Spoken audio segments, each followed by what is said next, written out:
കേരളവും ബംഗാളും സഫ്രോണൈസ് ചെയ്തുകൊണ്ടിരിക്കുന്ന രണ്ട് സംസ്ഥാനങ്ങളാണ്.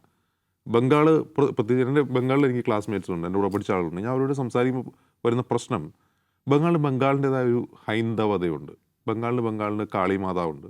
അതൊക്കെ അതൊക്കെ റീപ്ലേസ് ചെയ്യപ്പെടുകയാണ്.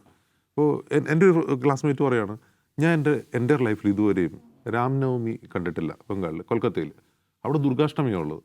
ഈ രാംനവമിയൊക്കെ വരികയാണ്, എവിടെ നിന്ന് വരുന്നത് അറിയില്ല.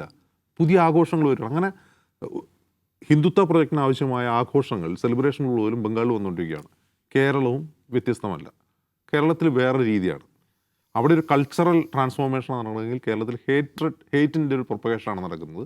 അത് നല്ല തോതിൽ വർക്ക് ചെയ്യുന്നുണ്ട്. അപ്പോൾ ഈ രണ്ട് സംസ്ഥാനങ്ങളും, ബംഗാളും കേരളവും RSSൻ്റെ നോട്ടപ്പുള്ളികളാണ്. തമിഴ്നാട് നമുക്ക് തൽക്കാലം മാറ്റിയത്, കാരണം അവിടെ അവർ പാകപ്പെട്ടിട്ടില്ല.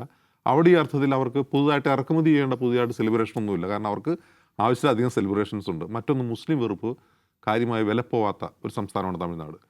അപ്പോൾ ഈ രണ്ട് കാരണം കൊണ്ട് തമിഴ്നാട്ടിൽ പ്രത്യേകമായി ഈ SIR പ്രത്യേകമായി അവർക്ക് പ്രൊജക്റ്റ് ഉണ്ടെന്ന് ഞാൻ കരുതുന്നില്ല. ഇനി നമുക്കറിയില്ല വേറെ എന്തെങ്കിലും സിനിക്കൽ ഓപ്പറേഷനൊക്കെ ഉണ്ടാവുമോ എന്നുള്ളത്. കേരളവും ബംഗാളും തീർച്ചയായിട്ടും കരുതിയിരിക്കണം.